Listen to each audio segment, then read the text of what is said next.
Hello students, आज मैं आपके सामने एक नए टॉपिक को लेके और ये टॉपिक है आपके सामने application of the line integral. इससे पहले मैं आपको लाइन इंटीग्रल समझा चुका हूं। अगर आपने नहीं देखे वीडियो तो यहाँ पे आई टैब है, जहाँ पे जाके आप क्लिक करके मेरे पुराने वीडियोस देख सकते हैं। यहाँ पे मैंने आपको समझाया था कि ग्रेडियंट क्या होता है, कर्ल क्या होता है, डाइवर्जेंट का कंसेप्ट क्या होता है, कैसे हम डायरेक्शनल डेरिवेटिव निकालते हैं। सो ये सभी 2-3 वीडियो जो मेरे पुराने हैं वो आप देख लें, उसके बाद इसको पढ़ें तो आपको समझने में कोई प्रॉब्लम नहीं होगी। सो आज हम डिस्कस करने वाले कि जो लाइन इंटीग्रल इसका एप्लीकेशन क्या है। सो फर्स्ट जो एप्लीकेशन है वो वर्क डन निकालने में होता है। सो क्या होता है, a work done by a force F in the displacement RT along the curve C from A to B। इसको इस तरह से लिखते हैं। अगर किसी का भी वर्क डन निकालना हो तो हम क्या करेंगे, A to B पॉइंट से, तो इसका फार्मूला होता है F.dr इंटीग्रेशन ऑफ दिस। और एक नोट है यहाँ पे कि अगर यहाँ पे जो F है ये फोर्स की जगह वेलोसिटी ऑफ फ्लूइड हो जाए तो इसको हम बोलते हैं circulation of F vector around C, curve C। एक और दूसरा एप्लीकेशन ये होता है यहाँ पे कि इंडिपेंडेंट ऑफ द पाथ, अगर बाई चांस कोई भी फोर्स लग रहा है जो उसके पाथ पे डिपेंड नहीं करता है, या ये कैसे पता पड़ेगा, तो इसके लिए अगर वो इरोटेशनल वेक्टर है या हम बोल सकते हैं उसको कंजर्वेटिव वेक्टर फील्ड है, तो उसका हम सीधा इंडिपेंडेंट वाला पाथ वाला कंसेप्ट लगा के इसको हम सॉल्व कर लेंगे, मतलब सीधा उसकी लिमिट लगा देंगे, इसका सीधा हम इंटीग्रेशन कर लेंगे। सो मैं क्वेश्चन से आपको समझा पाऊंगा, बिना क्वेश्चन के आपको समझ में नहीं आएगा। सो एक क्वेश्चन देखिए, आप क्या बोल रहा है, show that this vector is a conservative field and find its scalar potential. तो स्टूडेंट्स 2 मिनट में आपको समझाना चाहता हूँ कि स्केलर पोटेंशियल का कंसेप्ट क्या होता है। मैं आपके सामने एक एग्जांपल लेता हूं। ये एग्जांपल लिया x² + y² + z², ये कोई स्केलर है हमारे पास, राइट। अगर मैंने इस स्केलर का ग्रेडियंट लिया, ग्रेडियंट, स्टूडेंट्स अगर आपको ग्रेडियंट नहीं आता है तो मेरे यहाँ पे आई टैब है, यहाँ पे आप क्लिक करके मेरा पुराना वीडियो है जिसमें मैंने ग्रेडियंट समझाया, वहां से आप देख लें। मैं भी यहाँ पे इतना कंसेप्ट नहीं समझा पाऊंगा, मैं सीधा बता रहा हूँ इसका ग्रेडियंट कैसे निकालते हैं। इस पूरे का x के रेस्पेक्ट में डिफरेंशिएशन इनटू i, इस पूरे का y के रेस्पेक्ट में डिफरेंशिएशन इनटू j, और z के ये हमारा ग्रेडियंट होता है, राइट। अगर मैं इसका कर्ल लूं, क्या लूं, मैं इसका कर्ल लूं, तो इसका जो कर्ल होता है वो हमेशा 0 होता है ना। ग्रेडियंट का कर्ल हमेशा क्या होता है, 0 होता है, ये आप चेक करके देख सकते हैं। अब स्केलर पोटेंशियल क्या होता है, ध्यान दीजिए, ये एक स्केलर था, इसका हमने ग्रेडियंट लिया तो ये क्या हो गया, एक वेक्टर बन गया, राइट। अब आपको ये इसी टाइप का एक वेक्टर गिवन है। अब आपसे क्वेश्चन पूछ रहा है कि भैया ये जो वेक्टर है ये किस स्केलर का है, राइट, मतलब किसका ग्रेडियंट लेने के बाद ये वेक्टर बना है ना। तो हमें ये f निकालना है, राइट, हमें क्या निकालना है, ये f निकालना। This f is called scalar potential. तो यहां पे ये जो f दे रखा है ना, मतलब ये जो f है ये किसी फंक्शन का ग्रेडियंट लेके बना हुआ है, राइट। तो आपको ये फाई निकालना, this phi is called scalar potential, right. और इसका अब ये ध्यान देने की जरूरत है कि ये किसी ग्रेडियंट का ही है। अगर इसका कर्ल 0 होगा तभी ये स्केलर पोटेंशियल होगा, ये भी कंडीशन है।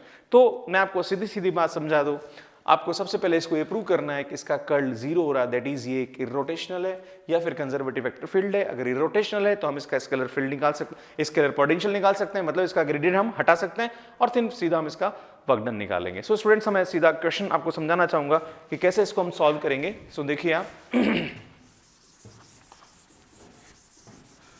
यहाँ पे हमें जो f दे रखा है वो दे रखा है 2xy + z³ into i plus x² j plus 3z²x k। Now अब हम क्या निकालेंगे, इसका कर्ल निकालेंगे, कर्ल ऑफ f, या फिर हम बोलते हैं इसको डेल क्रॉस f, इसको उल्टा लिख लें आप, right. So del cross f का मतलब होता है i j k। मैं आपको बता दूं इससे पहले, इसका जो टॉपिक है, इस टॉपिक पे मैं पहले ऑलरेडी वीडियो अपलोड कर चुका हूं। यहाँ पे आई टैब है जहाँ पे आप कर्ल का भी वीडियो देख सकते हैं, राइट। सो देखिए आप क्या होगा, यहाँ आएगा ये del by del x, del by del y, del by del z, and then ये आएगा 2xy plus z³ and this is x², this is 3z²x। Now मैं इसका निकालूंगा कर्ल, तो आप जानते हो इसका डिफरेंशिएशन करेंगे तो यहाँ है ही नहीं, y तो 0, माइनस इसको z के रस्म करेंगे तो ये भी 0 आएगा, माइनस j, इसको हम x के रस्म करेंगे तो ये आएगा 3z² माइनस इसको z के रस्म करेंगे तो again this is 3z² plus ये आएगा k, इसको हम करेंगे x के रेस्पेक्ट में तो 2x, इसको हम y के रेस्पेक्ट में करेंगे ये भी 2x। तो आप देख रहे हैं क्या आ रहा है, ये 0i plus 0j plus 0k that is equal to 0। It means ये हुआ कि ये जो ये एफ है ये क्या है, एक कंजर्वेटिव वेक्टर फील्ड है या फिर इरोटेशनल है, राइट। तो hence F is conservative vector field है। अगर ये कंजर्वेटिव वेक्टर फील्ड है तो हम इसका स्केलर पोटेंशियल निकाल सकते हैं। Let phi is scalar potential of F vector, that is ये हुआ कि इस फाई का हमने ग्रेडियंट लिया तो ये एफ वेक्टर बना है। मींस हमें क्या करना है, ये ग्रेडियंट को हटाना है, मतलब इसका इंटीग्रेशन करना है, सीधी सीधी भाषा में बात करें, क्योंकि जो ग्रेडियंट होता है वो क्या होता है, डेरिवेटिव होता है। तो ग्रेडियंट हटाना मतलब क्या करना, इंटीग्रेशन करना, राइट। तो हम क्या करेंगे, कुछ नहीं करना, मैं आपको शॉर्ट ट्रिक समझा रहा हूं। ये अगर आपको दे रखा है तो हम क्या करेंगे, इस एफ को हम लिख देंगे d phi is equal to 2xy z cube और i की जगह dx लिख दीजिए, x square d y and 3z square x. ये आप एग्जाम में भी कर सकते हैं, कोई प्रॉब्लम नहीं है, राइट। यहाँ i की जगह dx, j की जगह dy, i की जगह dx, j की जगह dy और k की जगह dz और यहाँ d5 लिख दीजिए, राइट। अब हम इसका इंटीग्रेशन करेंगे। तो आप देखिए इंटीग्रेशन करते वक्त वेरिएबल हमेशा सेपरेट होने चाहिए। तो आप देखिए यहाँ पे x के साथ y आ रहा है ना, तो कहीं ना कहीं y के साथ मतलब dx के साथ y आ रहा है, तो dy के साथ भी x आ रहा है, देखिए यहाँ पे। तो इन दोनों को हम एक साथ लिखेंगे तो यह आएगा 2xy dx plus x square d y, इसको एक साथ लिखेंगे। और आप देखिए dx के साथ z आ रहा, तो 100% dz के बाद साथ x आ रहा, तो इन दोनों को एक साथ लिखेंगे हम, तो ये आएगा z cube dx plus 3z square x dz। Now आप क्या करेंगे, ध्यान दीजिए इधर। अब देखिए आप, मैंने यहाँ पे किसके रेस्पेक्ट में डिफरेंशिएशन किया, x के रेस्पेक्ट में। तो कांस्टेंट कौन है, कांस्टेंट कौन है, y है, राइट। और y का डिफरेंशिएशन dy, तो कांस्टेंट कौन है, x square.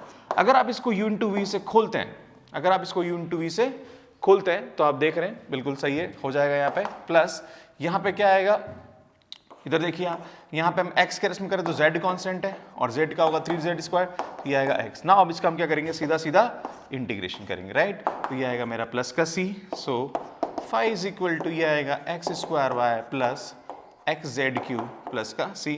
So this is scalar potential. तो इस तरह से हम स्केलर पोटेंशियल निकालते हैं। आप चाहो कि इसको चेक करना है, गड़बड़ तो नहीं है, तो आप इसका वापस ग्रेडियंट ले लीजिए, यही इसका ग्रेडियंट आएगा। सो हम इसको इनडायरेक्टली चेक कर सकते हैं। क्लियर। नाउ अब हम क्या करेंगे, हमें वर्क डन निकालना है। तो वर्क डन का मतलब क्या होता है, वर्क डन का मतलब होता है इसका इंटीग्रेशन करना, राइट। मतलब f dot D R, integration of f dot D R. पर हम ऑलरेडी इसका इंटीग्रेशन कर चुके हैं, तो हमें सिर्फ क्या रखना है, लिमिट रखनी है। हमें कहां से कहां तक वर्क डन निकालना है, यहां से लेके यहां तक। तो हमें ये फाई दे रखा है, ये जो फाई है इसके अंदर आप क्या कर दीजिए, लिमिट लगा दीजिए 1 - 2 1 से कहां जा रहा है, 3, 1, 4, दैट इज यहाँ पे आप रख दीजिए, पुट कर दीजिए वैल्यू। सो देखिए आपके पास आ रहा है x square y plus x, ये कांस्टेंट हटा दीजिए क्योंकि जैसे हम जब भी हम लिमिट रखते हैं तो कांस्टेंट को हम हटा देते हैं। सो 1, 4 नाउ क्या होगा, देखिए आप रखेंगे जहाँ पर x है वहाँ 3, जहाँ y है वहाँ 1, तो 3 3 9, 9 और 1 कितना हो गया, दैट इज 9 ही रहेगा ये। प्लस यहाँ रखेंगे हम 3 और ये रखेंगे 4 और 64 into 3, so 64 into 3 that is 192, I think yes this is 192 minus ये वाली लिमिट लगाएंगे। सो जहाँ पर this is first limit minus second limit, right.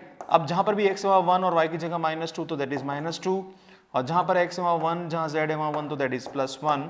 ना इसको सॉल्व करेंगे तो 192 प्लस 9 आपके पास आता है 201, और 201 और ये -1, तो that is +1, so the answer is 202 unit. तो इस तरह से इसको हम सॉल्व करेंगे। तो मैं आपके सामने क्वेश्चन और लूंगा जिसमें आपको पूरा कंसेप्ट। सो स्टूडेंट हम एक क्वेश्चन देखेंगे यहाँ पे कि एप्लीकेशन ऑफ लाइन इंटीग्रल में, ये वो कभी क्वेश्चन जो पहले क्वेश्चन, बस में एक्स्ट्रा चीज ये है कि यहाँ पे आपको कंजर्वेटिव वेक्टर फील्ड गिवन है।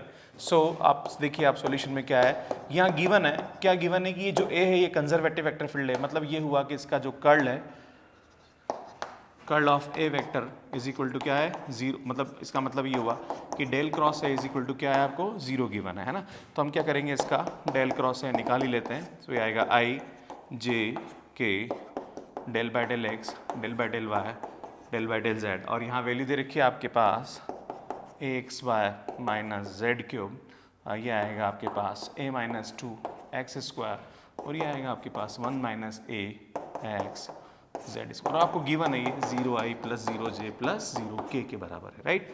सो हम क्या करने वाले हैं, ध्यान दीजिए, इसको हम y के रस्म करेंगे तो 0, इसको z के रस्म करेंगे 0 माइनस j, इसको x के रस्म करेंगे तो ये आएगा आपके पास 1 माइनस है जेड स्क्वायर, है ना, वही डिटर्मिनेंट निकाल रहे हैं। इसको z के रस्म करेंगे तो माइनस का 3z स्क्वायर, तो minus minus plus plus k, इसको हम x के रस्म करेंगे तो ये आएगा आपके पास 2x a माइनस 2, और इसको y के रस्म करेंगे तो माइनस का ax, हम जानते हैं ये 0i plus 0j plus 0k के बराबर है। नाउ ये आएगा आपके पास 0i, और इसको सिंप्लीफाई करेंगे तो ये आएगा आपके पास माइनस का j जेड स्क्वायर और जेड स्क्वायर और 3z स्क्वायर, दैट इज ये आपके पास हो रहा है 4z स्क्वायर माइनस ए जेड स्क्वायर, मतलब आप देख लीजिए इसको, तो इसकी वैल्यू आएगी 4 माइनस ए इंटू जेड स्क्वायर प्लस, यहाँ देखेंगे आप तो ये आएगा 2ax में से x गया तो बचा ax, और ये आएगा आपके पास माइनस का 4x कॉमन, और ये आपके पास आएगा k, और हम जानते हैं 0i plus 0j plus 0k, right. तो इसका मतलब ये हुआ कि इसका ये कोफिशिएंट 0 के बराबर, ये भी 0 के बराबर और ये भी 0 के बराबर। इट मीन्स ये हुआ कि जो 4 माइनस ए है, 4 minus a is equal to 0, that is a is equal to 4। तो यहाँ पे a की जो वैल्यू होगी वो क्या होगी, 4 होगी ना। अब a की वैल्यू 4 आप रख दीजिए तो ये आपके पास वैल्यू आएगी 4xy minus z cube into i, यहाँ 4 रखेंगे तो ये आएगा 2x स्क्वायर j, और यहाँ 4 रखेंगे तो ये आएगा माइनस का 3x जेड स्क्वायर k। अब आपको ये निकालना है इसका scalar potential, so let phi is scalar potential of a vector, it means that is, this is phi, right, that is gradient a vector is equal to gradient of phi।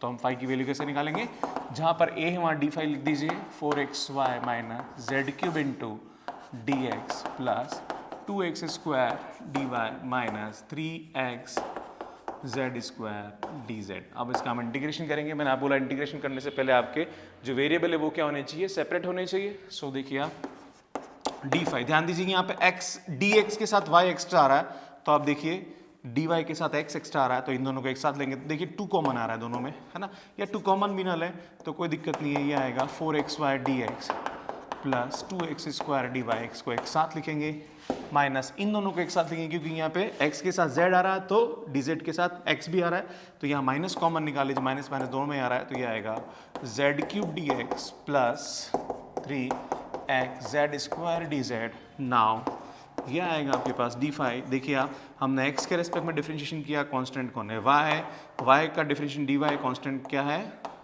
2x square. अगर आप इसको यून 2v से खोलेंगे तो यही आएगा। इसी टाइप से हम उसको करेंगे यहाँ पे, तो देखिए आप क्या होने वाला है, ये x dx का हुआ x, कांस्टेंट कौन है z क्यूब, और z क्यूब को 3z स्क्वायर dz, तो कांस्टेंट कौन है x। नाउ अब इसका क्या करेंगे, इंटीग्रेशन करेंगे, यहाँ c आ जाएगा। So phi is equal to ये आएगा 2x square minus x z cube plus का c, this is scalar potential. Now अब हमें निकालना है इसका work done. So work done का कैसे निकालेंगे हम, ध्यान दीजिए आप, वर्क डन निकालने के लिए मैंने आपको बताया सीधा इंटीग्रेशन आपने ऑलरेडी कर दिया है, तो अब सीधा लिमिट लगानी है, और आपको कहाँ से कहाँ तक निकालना है, आपको निकालना है इसको 1, 2, -3 से कहाँ लेके जाएंगे 1, -4, 2, तो आप ये लिख दीजिए। So this is 2x square y minus x z cube, और यहाँ लिमिट लगा दीजिए 1, 2, -3 से 1, -4, 2। नाउ इसकी वैल्यू रखेंगे हम, तो जहाँ पर भी x वहाँ 1 और जहाँ y वहाँ -4 रखेंगे, दिस इज -8। जहाँ पर भी x है वहाँ पे 1, जहाँ पे y है वहाँ पे 2, तो ये आएगा -8, और ये लोअर लिमिट लगाएंगे। सो जहाँ पर x वहाँ 1, जहाँ पे y है वहाँ 2, तो ये आएगा 4। जहाँ पर x है वहाँ पे 1, जहाँ z है वहाँ -3, तो -3 का मतलब होता है 9 और 27, दैट इज प्लस का 27 हो जाएगा ये। नाउ ये आएगा 27, 8 और 8 16, और आपके पास आ रहा है यहाँ पे वैल्यू माइनस का -16 एंड माइनस का दिस इज 31। हम सॉल्व करेंगे तो आएगा माइनस का 47 यूनिट। तो इस तरह से इसका हम टोटल वर्क डन निकालते हैं। सो एक लास्ट क्वेश्चन लूँगा, इंडिपेंडेंट पाथ पे अगर क्वेश्चन आता है तो कैसे हम उसको सॉल्व करेंगे। सो एक लास्ट क्वेश्चन लेने वाले हैं हम यहाँ पे कि show that the integral this is independent of the path joining the point 1, 2 to 3, 4 and hence find the integral. So देखिए स्टूडेंट, अगर यहाँ पे हमें ये प्रूव करना है कि ये इंडिपेंडेंट ऑफ द पाथ है तो हम ये प्रूव कर देंगे कि ये जो है ये इरोटेशनल या कंजर्वेटिव वेक्टर फील्ड है। अगर ये इरोटेशनल या कंजर्वेटिव वेक्टर फील्ड है, इट मीन्स ये जो इसका इंटीग्रल है वो इंडिपेंडेंट ऑफ द पाथ है। तो हम सीधा क्या करेंगे, इसका इंटीग्रल में जो भी इसका स्केलर पोटेंशियल निकलेगा उस पर सीधा हम लिमिट रख के इसको हम सॉल्व कर देंगे। जो पुराना क्वेश्चन है वैसे का वैसे ही है, नया कुछ नहीं है, बस थोड़ा सा लैंग्वेज अलग आ गई, राइट। तो देखिए आप, सबसे पहले हम यहाँ पे इसका ए वेक्टर लिख लेंगे। So this A vector is, मैंने आपको पहले बता दिया, और जो स्टूडेंट नहीं जानते हैं मैं बता दूं, इससे पहले जो लाइन इंटीग्रल वाला वीडियो है वो आप देख लेंगे तो आपको यहाँ समझ में आ जाएगा कि कैसे हमने इसको सॉल्व करना है, राइट। तो आप वो वाला वीडियो ज़रूर देख लें मेरा, into i plus x square y plus 3xy² into j. यहाँ dx की जगह आई और dy की जगह j रख देंगे, मतलब f डॉट dr होता है तो वो हमने f लिख दिया तो dr अलग हो जाएगा, that is I dx plus dy, और वो आपको वहाँ लाइन इंटीग्रल वाले वीडियो में समझ में आएगा, राइट। अब हम क्या निकालेंगे इसका, टू प्रूव, हमें प्रूव करना है कि इसका जो कर्ल है, कर्ल ऑफ है, और that is del cross a is equal to 0। तो हम इसका देख सबसे पहले चेक करते हैं कि इसका जो कर्ल है वो कितना आ रहा है। सो देखिए स्टूडेंट, आई जे के, ये आएगा xy² प्लस y³ ये आएगा this is del by del x, del by del y and del by del z, and this is xy² y³ then ये आएगा x² y प्लस 3xy², और ये यहाँ कुछ नहीं है तो 0, मतलब अगर नहीं दे रखा तो 0 के लिख ले, है ना। ना उसका हम करेंगे तो क्या आएगा, ये y का इसका किया तो 0 माइनस इसका z के रेस्पेक्ट करेंगे, ये भी 0 आएगा, माइनस j, इसको हम x के इसको हम इसके रेस्पेक्ट करेंगे तो 0, इसको हम z के रेस्पेक्ट, ये भी 0 आएगा, प्लस k, इसको हम x के रेस्पेक्ट करेंगे तो ये आएगा आपके पास 2xy प्लस 3y² माइनस इसको y के रेस्पेक्ट करेंगे तो ये आएगा आपके पास 2xy, और इस y³ का होगा माइनस का 3y²। तो स्टूडेंट आप देख रहे हैं इसकी वैल्यू आएगी 0i plus 0j plus 0k, that is equal to 0। Hence it is independent of path, right. अब हम क्या करेंगे, इसका let phi is scalar potential of a vector, then हम जानते हैं कि जो ए वेक्टर होता है वो कैसे निकलता है, ग्रेडियंट ऑफ फाई से निकलता है। सो हम क्या करेंगे, इसका ग्रेडियंट निकालने के लिए इसको हम लिख देंगे डी फाई, और ये आएगा आपके पास xy² minus O plus y³, जहाँ पे dx, जहाँ पे आई है वहाँ dx लिख देंगे, प्लस x² प्लस 3xy², इसको हम dy लिखेंगे। नाउ पहले हम इसको सॉल्व कर लेते हैं। सो स्टूडेंट्स क्या होगा, ध्यान दीजिए, यहाँ पे हो क्या रहा है, जब ये dx इससे मल्टीप्लाई होगा तो यहाँ पे x के साथ y भी आ रहा है, तो ऑब्वियसली मैंने आपको बोला था कि आपको y के साथ x लेना है, तो हम इसको इसके एक साथ लिखेंगे। अब आप बोलोगे सर यहाँ पे भी y के साथ x आ रहा है तो फिर हम इसको क्यों नहीं ले सकते, तो स्टूडेंट यहाँ पे y³ आ रहा है, तो y³ का होता है 3y², तो ऑब्वियसली ये इसके साथ कनेक्ट होगा। ये थोड़ा सा आपको दिमाग लगाना पड़ेगा, बिना उसके कुछ हो नहीं सकता है। सो ये आएगा xy² dx प्लस इसको इसके साथ लिखेंगे तो हमारे पास जो इसकी वैल्यू आएगी वो आएगी x² y dy, मतलब ये दोनों साथ में आने वाले हैं, राइट, प्लस ये इसके साथ आएगा, so that is y³ dx plus 3xy² dy। Now अब देखिए आप क्या करने वाले हैं, हम यहाँ पे तो हम इसकी वैल्यू निकालेंगे। So d phi is equal to, हम यहाँ पे क्या करेंगे, इसका इसको x के रेस्पेक्ट में डिफरेंशिएशन और कांस्टेंट कौन है, y, और यहाँ पे y² का हो रहा है 2y dy, तो कांस्टेंट कौन है, x² पर। आपके मन में सवाल हो सकता है तो 2 तो है ही नहीं यहाँ पे, तो आप क्या करेंगे, एक काम करें, इसको 2 से मल्टीप्लाई कर लें और 2 से डिवाइड कर लें। अब देखो ये हो रहा है ना, क्या होगा, देखो x² का क्या 2x dy y², और हमने x² को छोड़ा तो 2y dy, बिल्कुल ये परफेक्ट बैठ रहा है।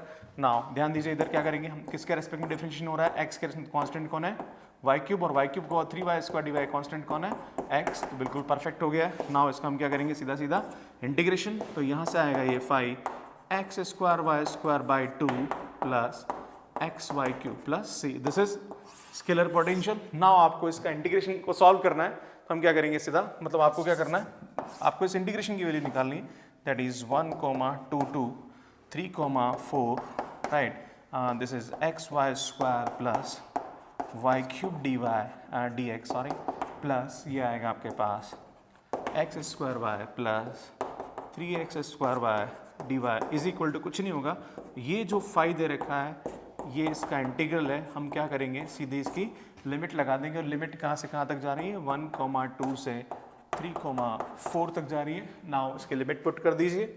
सो लिमिट पुट करेंगे तो ध्यान दीजिए क्या होने वाला है, जहाँ पर भी x है वहाँ 3 होगा, दैट इज़ 9, और जहाँ 4 है वहाँ होगा दैट इज़ 16/2, प्लस जहाँ x है वहाँ 3 और y की जगह 4 रखेंगे, 4 4 जा 16 एंड 16 4 जा 64, 64 प्लस 3 दैट इज़ 192, माइनस जहाँ पर x है वहाँ 1, जहाँ y है वहाँ पे रखेंगे 2, तो ये आएगा 4/2, जहाँ x है वहाँ 1, जहाँ y है वहाँ रखेंगे 2, ये आएगा 8।